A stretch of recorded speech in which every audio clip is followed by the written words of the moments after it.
ఎవని మనస్సు నిరంతరం భగవన్నామస్మరణలో రమిస్తుందో అతనికి ఈశ్వర సాక్షాత్కారం జరుగుతుంది. అన్ని సందేహాలు తీరిపోతాయి. ఇంకా ఏ సాధన అవసరం లేదు. దానికి తగిన సాధన చెయ్యాలి.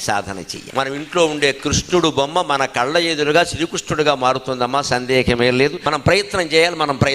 మనం ఈ విగ్రహాన్ని ఇక్కడ మట్టి కొట్టుకుపోతుంటే దానికి దండ బారేసి ద్వారకలో బేటి ద్వారక ఉంది, అక్కడికి వెళ్ళి నీ ఇంట్లో ఉన్న కృష్ణుడిని వదిలేసి అక్కడికి వెళ్ళి మనం ఏం చేస్తామంటే అక్కడ ఏమిటి కుచేలుడు కృష్ణుడికి అటుకులు పెట్టేట, అందుకని అందరి దగ్గర బియ్యం జల్లిస్తున్నాం. ఈ పిచ్చిలో మనం తిరిగేసి నేను బేటి ద్వారాకి వెళ్ళా, బియ్యం చెల్లాని అదొక కబులు చెబుతావు. కానీ ఇక్కడ ఇంట్లో ఉన్న కృష్ణ పరమాత్మ దగ్గర కూర్చుని 5 నిమిషాలు మాట్లాడావా, 5 నిమిషాలు మాట్లాడకుండా ఆయన్ని చూసావా, నీకు కనిపించని భగవంతుడు కూడా నీ ఇంట్లో విగ్రహం మానవ రూపంగా మారి నిన్ను అనుగ్రహించాలి అంటే పట్టు వదలని తీవ్రత. నా తల్లి కనిపించింది, నా తండ్రి కనిపిస్తున్నాడు, నా భార్య కనపడింది, నా భర్త కనపడుతున్నాడు, దేవుడు ఎందుకు కనపడు నాకు, అంత తీవ్ర ప్రయత్నం చేయాలమ్మా, అప్పుడు ఖచ్చితంగా జరుగుతుంది.